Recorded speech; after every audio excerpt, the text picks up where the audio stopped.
Thanks very much, Liam. Good morning, ladies and gentlemen. Can I start first of all by just acknowledging the professionalism and the resilience and the dedication of all of the staff involved in all of the agencies that have been part of this joint task force. I suppose particularly so given that the theatre of operations was particularly challenging in unfamiliar territory for many. I had a personal opportunity last night down in Cork to meet with some of the teams involved, and while they were tired and exhausted, I think there was a real sense of having done a really good job and delivered a really good outcome. And that work continued through the night. We have removed the product from the vessel, and it's now in secure storage. And I can say that the weight of cocaine involved was 2,253 kilograms, and the value is €157 million. Each of the agencies brought their own expertise and knowledge and assets to the table, and all of that and the combination of that is what contributed to the success of this operation. From a revenue and customs perspective, I think our analytical capability in terms of our ability to analyse data in real time and to use that to contribute to the development of intelligence was really significant and important. I think the other thing that I would point to is the value of the legislation that we had that enabled us to operate in the scenario that we did. And for the first time we used provisions in the Customs Act 2015 to allow for the appointment of members of the Defence Forces as customs officers to be able to go on board and secure the vessel, and obviously that was a critical part of the success of the operation. There's been a lot of discussion and speculation in terms of the operation itself, and clearly there was a huge interest in the dynamic nature of it. But I think we shouldn't lose sight of the fact that what we have managed in terms of the product that we have now secured is that we have removed the possibility, at least, for destruction, devastation to families, to individuals and communities by ensuring that this product doesn't get onto the streets. So I think in all of the kind of excitement and discussion, it's important to remember that this is about people and trying to keep them safe and keep them secure. Thanks very much.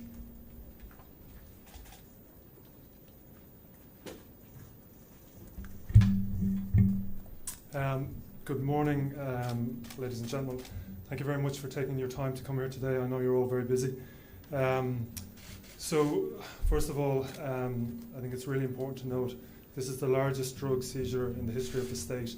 This is a hugely significant operation, and it shows our unrelenting determination to disrupt and dismantle networks which are determined to bring drugs into our country.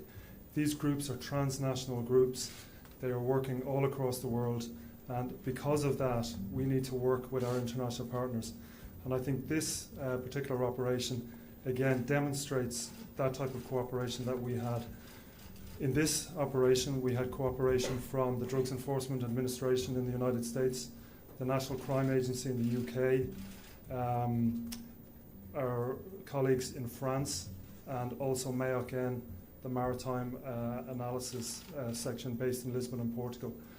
Our work with MAOC-N is particularly important. MAOC-N is a fusion centre which involves members of Gardaí, revenue, and is supported by our Naval Service. So the work of MAOC-N in this particular operation is hugely significant.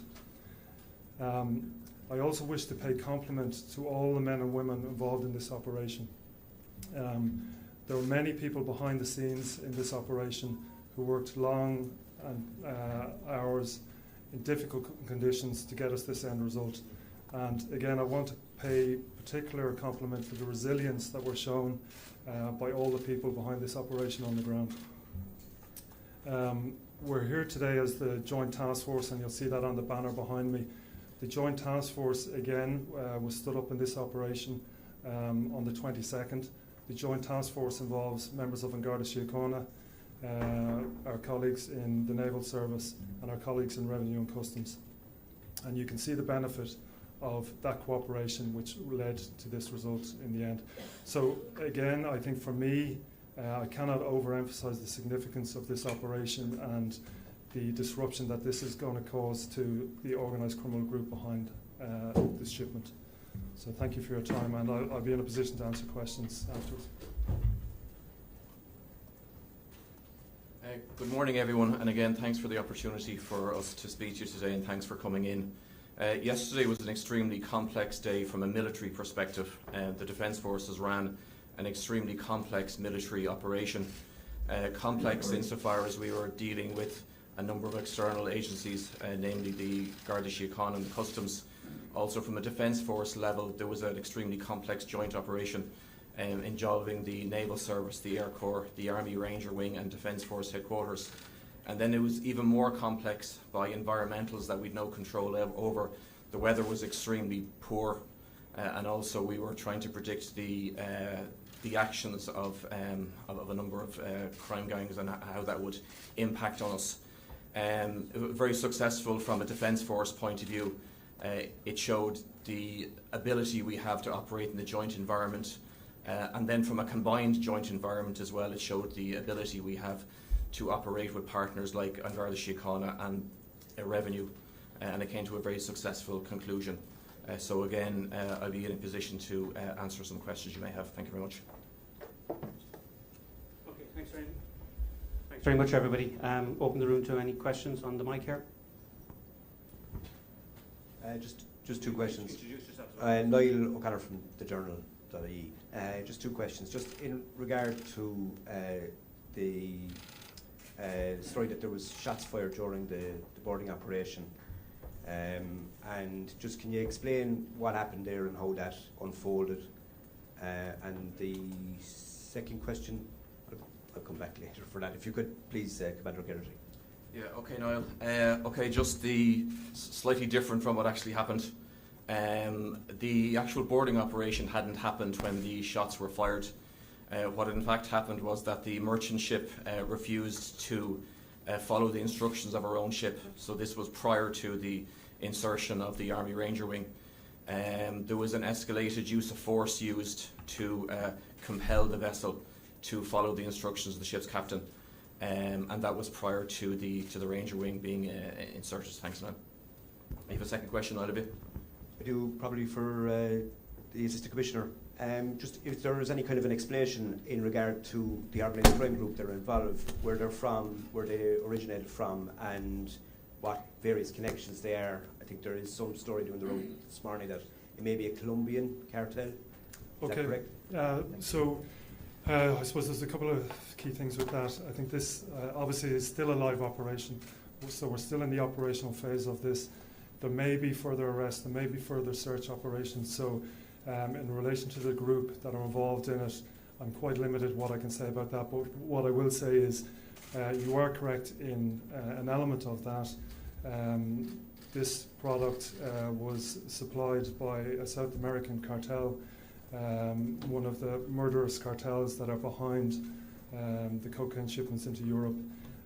Shipment like this into Europe, it's partly destined for the Irish market, but obviously with the size and the intelligence that we have behind it, we know that there was the organised crime group behind this, comprised of a number of different elements from across Europe, given its size. So I hope that answers your question. I'm not sure who addressed this to. Paul Reynolds from RTE. Maybe all of you can contribute. Is there some suggestion? You said you met resistance on the water. Did the people on the boat try to dispose of some of the cocaine? Did they try to throw it overboard? Did they try to set it on fire? Thanks, Paul.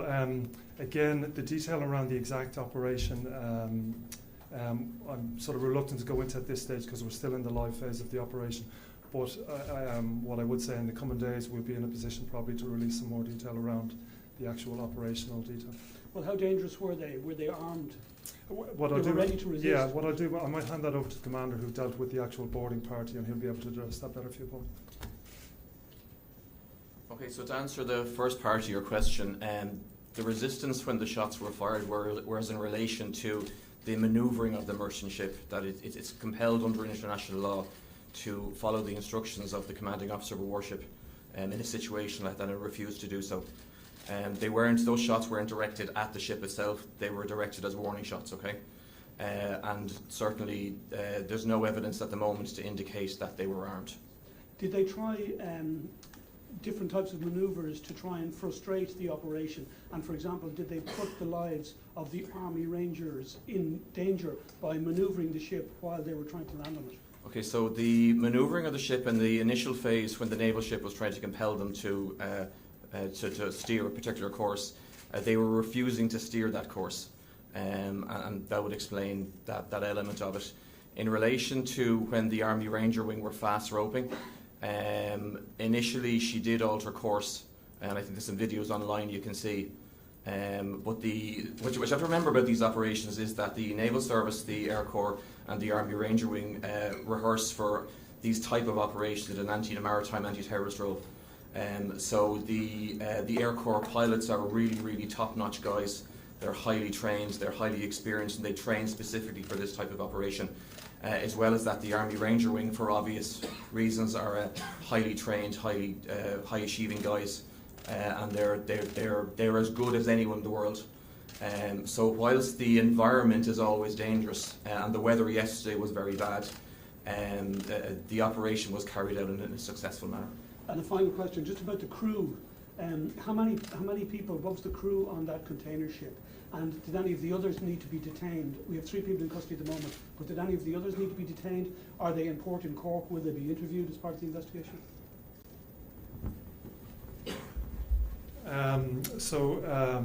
Paul, to answer your question, there's a crew of approximately 25 in relation to further arrests. Obviously, at this time, I won't be able to comment. There's 3 people currently in custody, 3 people detained under our organised crime legislation. They're all detained in Wexford Garda Station. 2 people arrested on the 25th and 1 on the 26th. As I said earlier, there may be further arrests, there may be further search operations. Are they cooperating? Again, I mean, it's too early to talk about that. That's all. Interviews are ongoing, detention is ongoing. Thanks, Paul. Cormac O'Keefe from the Irish Examiner. Just a question for the Commander and the Commissioner, please. Can you give us a timeline as to when this operation began, when surveillance was put in place, what assets you used for that purpose, and can you give us an indication of what was the intention of the trawler that was grounded in relation to the cargo ship? Was it their intention to bring some onto Ireland, or was it destined to go to England? Thanks, Cormac. So what I'll do is I'll be able to answer some element of it, and I'll pass over to the Commander maybe about the assets that were deployed. The JTF, as I said earlier, was stood up on the 22nd. To stand up the JTF, obviously we're working on intelligence in the background that leads us to that decision to stand up the JTF. We had significant interaction with our colleagues in MAECN and some of those other international partners that I spoke about earlier. So that's the result of all that interaction and cooperation, was the standing up of the JTF. The detail around the transfer of the drugs, or intended transfer of the drugs from the larger to the smaller ship, and all that type of detail, Cormac, I won't go into at the moment, because that is all matters that we are now putting to the people that are in custody. So at the moment I won't be able to deal with that, and what I'll do is I'll hand over to the Commander, who might be able to address the element in relation to the assets that were deployed. Okay, so just could I have your specific question, please, Cormac? Well, I was trying to get an indication as to when the operation began, what assets you used throughout the operation in terms of the naval assets and the Air Corps. Okay, so again, obviously the actual specifics of the operation I'm not in a position to get into. From a deploying of asset point of view, the assets available, we had a Naval Service ship available for the operation on request from the Joint Task Force. For the heli casting onto the merchant ship, We had an Army Ranger Wing team. Again, I won't get into specifics of that for obvious reasons. And there was a helicopter involved. There also was a PC-12 Air Corps helicopter providing top cover from that perspective, from a safety perspective. So kind of a quite, as I said earlier on, it's extremely complex joint operation when you're trying to coordinate surface assets, you're trying to coordinate multiple types of air assets, rotary, fixed wing, and when you're trying to coordinate Army Ranger Wing and also the joint level operation as well, and then the environmentals that all had a very significant impact on that. You have to imagine this ship is very large. She's 190 metres long with an exceptionally high freeboard, so very difficult to get it on, to get a boarding party on board, which is why the insertion was done by fast rope by the Army Ranger Wing.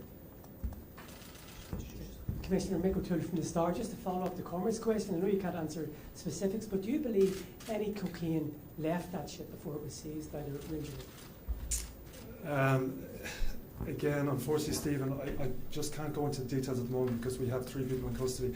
And what you're actually asking about, that details like that will form part of our interviews and all our investigation at the moment. So unfortunately, I just can't deal with that one at the moment. I don't know, had you any follow-up to that? Well, just for the commander, you alluded to this briefly. How difficult an operation technically was to get the Ranger Wing onto the ship? Okay, so yeah, the environmentals yesterday were extremely difficult.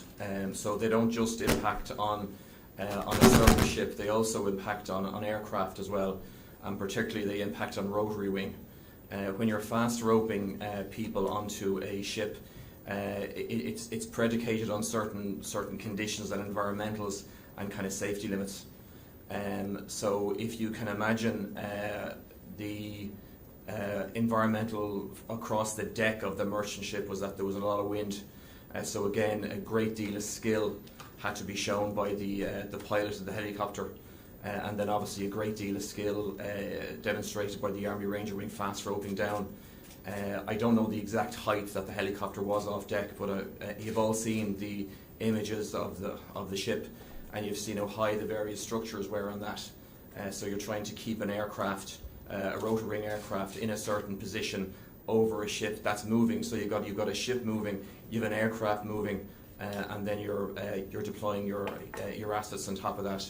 And then environmentally for our own ship as well, the conditions were very difficult as well, extremely challenging. So it's not easy, but I suppose it's a testament to 2 things.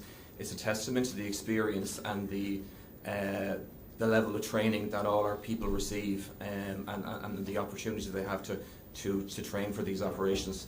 And then it's a testament to their resilience, both mental and physical. It's an extremely difficult time when you're in an operation like that. It's extremely difficult mentally and it's extremely difficult physically. And again, it's a testament to everyone and the way the operation worked. Thank you. Michael Doyle from the Irish Sun. This is Assistant Commissioner. You said the value of the seizure was 157 million euros. Any estimate at this point what the street value of a seizure that size would be? So what I might do, I might pass out to my colleague in Revenue and Customs, because I think it's important to note that any importations into the state come under the remit of Revenue and Customs. So I'll do that in a second, but I suppose just to touch on the street value. So we currently estimate a kilo of cocaine street value is 70,000 euros. So you've been given the weight earlier, so that's obviously how that 157 million euros is worked out. But I suppose it's really important to note that cocaine that comes into the country from South America, or in fact any European country, will be cut down further. So it would actually increase the value of those drugs. It depends, the ratio of the cut downs will depend on the market environment or the particular country at that time. So while that value was put on 157 million at the moment, it could be, there could be a wide variety of increased values around Europe when that stuff moved. But I'll hand you over to my colleague. Thanks, and I think the Assistant Commissioner has really said it. It really depends on what the organised crime gangs intend to do with product when they get it in, whether they kind of double, treble, or otherwise the value is in some respects open to speculation. So it's why we use the value that we do. We don't get into the business of speculating whether they'll cut it down 5 times, 10 times or 20 times, because we just don't know. But the one thing that we do know is the weight and value, and as the Commissioner says, it's on the basis of that that we have that value at 157 million. The likelihood is that the street values will considerably higher. Potentially, yes. Do you have a purity? Guys, if you do the questions on the microphone, just, Paul Reynolds is asking if we have a purity for the cocaine. No, and I think it's too early in the investigation to be able to give that kind of information. Conor Gallagher from the Irish Times. Thanks very much. Can you give us any detail, maybe for the Commander or the Commissioner, on how the drugs were hidden on the ship, if it was concealed among legitimate cargo or anything similar?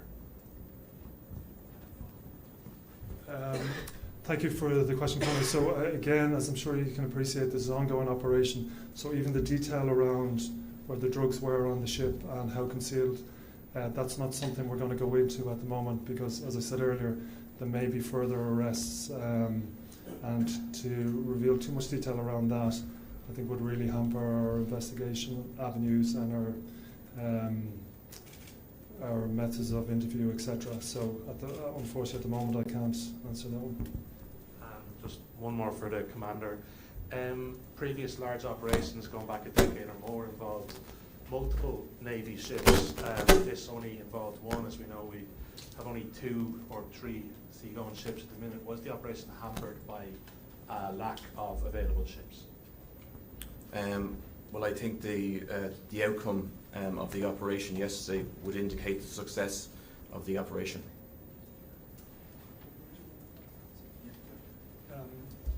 Conor, if I could just add one short comment to that. It's obviously the Commander's absolute remit, but I think it would be interesting to note the comments of Shore Top, who's the Executive Director of Mayock N. And I think in a recent interview I noted that he said that Irish assets, and particularly the Irish Navy and ourselves, have never been found short when Mayock N have come to us and said there's an operation to be mounted in our waters. So I think that is something that should be noted. Thank you. Richard Chambers from Virgin Media News. Question first for the Commander, just to put some context on this operation for our viewers. Have we ever seen anything like this in terms of the scale of the operation? I suppose a lot of people were taken in by the dramatic scenes yesterday. Have ever seen fast roping onto a vessel of this size or nature before by the Irish Army Ranger Wing? Okay, so I suppose it goes back to my earlier comments that, yeah, I mean, it was certainly an extremely complex operation. But you have to go back a number of years to other operations we've had that they're all by their very nature, they're very complex. When you're dealing with multiple within your own organisation, when you're dealing at the joint level, and then when you're dealing with when you're liaising with the Gardaí and revenue and Mayock, etc. They're all by their very nature, they're very complex. Yesterday was certainly unique. Insofar as it's the first time that the Army Ranger Wing have been employed from that particular context, and that was literally just a function of the environmentals. If the weather had been in our favour, we would have been in a position to embark our own boarding team with embarked AGS and revenue. We'd have been able to get them on it, but unfortunately we just couldn't with environmentals. And the second one for me, just in terms of the trawler off County Wexford, what is the status of that? Has there been any access at this point in time? Is that going to be accessed, or what's the impact of the oncoming storm? I'll hand over to the Commissioner for that. Yeah, thanks for your question. Yeah, so the trawler currently still is offshore. It's been monitored, obviously, and our intention is to recover that. That will be a crime scene when it's recovered, and we'll obviously want to fully examine that. And I can confirm that no one has been on board that ship as yet. And as the Commander alluded to earlier, very difficult conditions out there, but it's under monitoring, and like I said, we do intend to bring that on shore. Hi, gentlemen. David Young from the Press Association. Just going back to the trawler. I wonder, was the trawler under active monitoring when it came up when it grounded a few days ago? And just to confirm, you haven't actually been able to identify or search it at all, so you don't know if there's anything inside it. Would that be correct? What I would say is, since the 22nd, the JTF was stood up. So that trawler was absolutely was a target vessel, a vessel of interest for us since the 22nd. And yes, you're right, no one has been on board that as of yet. So obviously we're keeping an open mind on it, and that will be subject to a thorough search and a complete forensic examination, where we'll be looking for various strands of evidence that will feed into our investigation. Also, I don't know if you can confirm this or not, but was there an instance of medical evacuation from the main ship in the days prior to the operation? Yes, I can confirm that. There was an evacuation which was undertaken, and there was a member of the crew airlifted off the ship. And is there any relevance to the operation that then followed? Yeah, absolutely. So that person who was airlifted was taken to hospital, and they were subsequently arrested. So that person was arrested on the 26th, and that person is currently in custody in Wexford Garda Station. And just finally, for me, you alluded to it earlier, but a fair presumption that you're working on that not all these drugs were destined for Ireland. Is that fair enough? Yeah, absolutely. The UK being probably one of them. Obviously, the detail around that, again, unfortunately, something I can't go into, but as referenced earlier, with a load of that size, there's a number of organised crime groups would have come together on a load of that size, and our intelligence would suggest a portion for here, and obviously other markets after that. Barry Cummins from RTE. For the Assistant Commissioner, if I could ask you, you mentioned about the NCA and the French authorities as well. This is maybe a follow-up question to the last one. Is it that this vessel might have been going through their waters, UK waters, French waters, or were they maybe some of the intended destinations for the drugs? Thanks for the question, Barry. So I suppose, as I said earlier, Mayock were a key partner in this. Mayock comprised of a number of nations, so those ones that I had outlined, the UK with the NCA, the French authorities, and our American colleagues, the DEA, all form part of Mayock. So any operations, and even if you look at any previous Mayock operations, there's usually a number of states involved, and obviously our work, we have to get ready for all contingencies.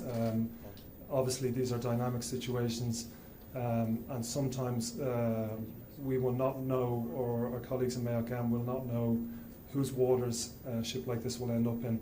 And with extremely large loads like this, we will often have multiple intelligence sources feeding in. So that's why I reference our partners in those events. Just for yourself. You might not like this question, but hey ho. There's very few guys, Irish gangs, that would probably have the capacity to be involved in this. Is that fair? So would you be examining the Kinnan cartel, for example, in relation to this? No. Well, firstly, I wouldn't think. I have no problem with the question, obviously, first, but I wouldn't say that is a fair assumption. There are a number of groups within our country, a number of organised criminal groups, who have direct links to South America, to the continent. They actively work with other organised crime groups.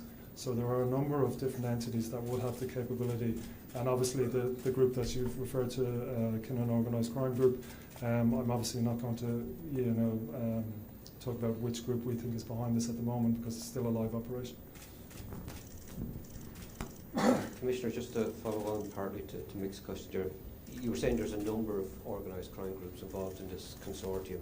Can you even confirm that an Irish outfit, no matter which one it is suspected of being involved in that? And then just secondly, do you think this is an indication, like we've seen numerous reports from bodies saying production has increased in South America, trafficking has increased, the size of the shipments has increased, various ports in Europe have had record holds. So do you expect this just reflects the sheer scale of cocaine that is coming into Europe, including Ireland? Okay, so you have two elements to your question there. So I think the first one, what I would say is there is no large shipment like this coming into our waters, our ports, or transiting across our country without an Irish organised criminal group being involved in it. So that's down to that first part, Cormac. And the second part, yes, absolutely. So there is an increase in the amount of cocaine available for a number of, I suppose, geopolitical reasons in South America, there is basically a glut of cocaine on the market. And when you combine that with the increased consumption across Europe, Europe is now the biggest market for cocaine in the world. So when you combine those two things together, absolutely it's inevitable that we're going to see organised criminal groups trying to leverage on that, make more money from it, as they always do in situations like this. So I think absolutely it's inevitable we'll see more large shipments, and it's, as you rightly say, this is what is being seen in the big ports, particularly Antwerp and Rotterdam. Just for the customs official, please. In relation to what you said was you used legislation which I presume has never been used in the country before. Can you explain to us why you had to declare that members of the Defence Forces were in fact customs officers? How was that done? How quickly was that done? And why did it have to be done to enable them to board the ship? Could they just not board anyway as part of the military operation? I suppose the way I would describe it, Paul, thanks for the question, is that in many respects what we do is we look from the quayside out, because our role is frontier management. So under our legislation, appointed customs officers can board a vessel. We know for various reasons, including the really challenging weather conditions that were there, that notwithstanding the training that our people have, they just weren't equipped to be able to do this. And the second element of it was, and the commander has explained, the scenario in which the boat didn't comply with their requirements. It then became obvious that there was a force required to go on board the vessel to take command of it. So our customs legislation provides for the appointment of members of the Defence Forces in certain types of scenarios. This happened to be one of those precise scenarios. It has been the first time that we have had to use that legislation. You asked the question as to the time span between the request for that authorisation to happen and it actually happening was less than an hour. And that involved inputs from all of the agencies.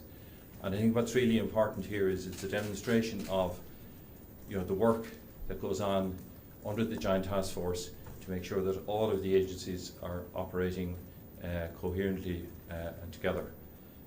The other thing I should say is that in the context of the wider issue, and I mentioned it in my opening remarks in terms of our analytics capability, our revenue mobile maritime unit is very much involved in the area of bringing together all of the sources of data and trying to bring some sense of risk and prioritisation and where we need to focus. And it is in that context that revenue's customs capability is hugely important in that regard.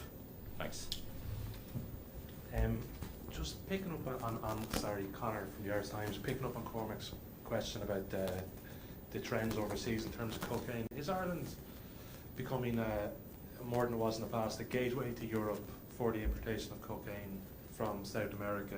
And secondly, just in terms of the crew of the ship who haven't been detained, I presume they're from overseas. What's their status? Are they in Ireland? Are they free to go?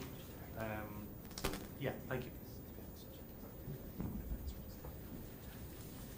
So the second part of your question, I'll answer first, Connor. So the crew that are on board the ship will obviously all be interviewed. We have a large team of skilled and experienced investigators from the Garda National Drugs and Organised Crime Bureau and a lot from our colleagues in Cork who are supporting us. So everyone on that ship we will be interviewing. And as I said earlier, there may or may not be further arrests. Obviously for us we need to get to the exact understanding of everyone's role on that ship, what they were doing, etc. So that's obviously a dynamic situation down there.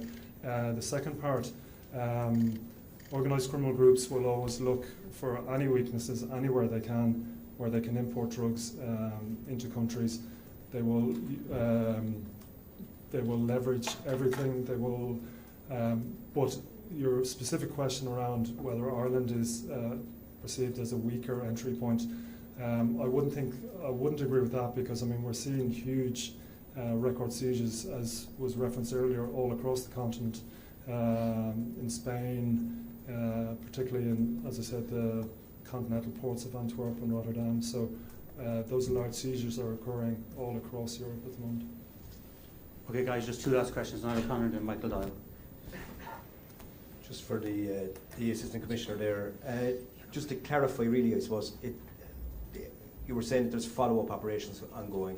Is that on a global, kind of international basis, or is it in this jurisdiction that those follow-up operations, can you say?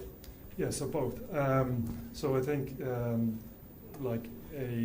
obviously an importation like this, it's a transnational organised crime group involved in. As I said earlier, there's multiple organised criminal groups would be involved in that.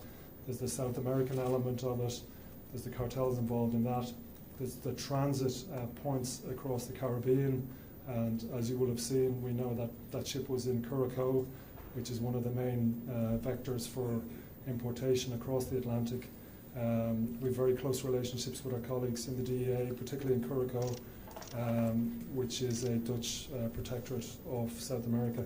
So we are spending a lot of time at the moment liaising with all our colleagues in those different agencies that I mentioned earlier.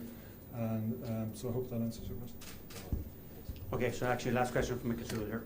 Just, Commissioner, you might be able to expand. You said, how much of a dent in the cartels operation plus the European or Irish gangs is this success? Yeah, so I think this will be a significant disruption for the organised criminal groups behind this. As you can imagine, there's significant outlay of money involved in getting an operation like this up and running. There's obviously the purchase of the vessels, there's the payment of people involved in it, there's the corrupting of officials across the globe to become involved in something like this. So this is a huge hit for the people involved in this. And I suppose what's really important is there's a message coming from us, I suppose, as the Joint Task Force, that Ireland isn't an easy place to import drugs into, and that we're absolutely, as I said right at the start, we're relentless and determined to disrupt their activities. And I think that was absolutely demonstrated by the joint agency work yesterday. Okay, thanks very much, everybody. Thank you very much. Thank you very much. Thanks very much.